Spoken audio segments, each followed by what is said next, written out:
Чилиде 60 мыңға жуық студент биліктің білім реформасына қарсы наразылық танытты. Жастар Сантьяго көшелерінде демонстрация өткізіп, салдарынан автокөлік қозғалысы тоқтатылған. Бейбіт шеру қақтығысқа ұласып, құқық қорғау органдары демонстранттарға қарсы суатқыштармен көзден жас ағызатын газ шашты. Айта кетсек, Чили президенті Мишель Бачелет сайлау алдында тегін білім беру туралы уәде берген еді. Алайда шерушілер ол білім берудің бағасын арттырып, өз уәдесін орындамады дейді.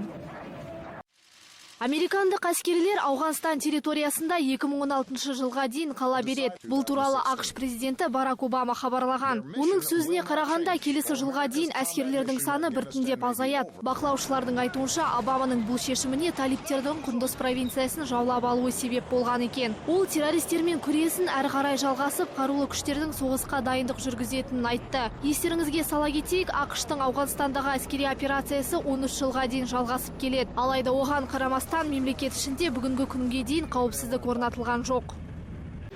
Жапония Фукусима апатынан кейін атомдық энергетиканы қайта қалпына келтірмек. 15 қазанда Синдай атты станцияда екінші энергоблок қосылып, энергия өндіре басталды. Бұл өз кезегінде Жапонияда жаппай ереуілге әкелген. Наразылық танытушылар цунами не жер сілкінісінен кейін атомдық апаттың қайта орын алуына байланысты алаңдаушылық білдіруде. Бірақ Токио билігі Синдайда $120 миллион көлемінде қауіпсіздікпен қамтамасыз ететін арнайы жүйе орналастырғанын айтты.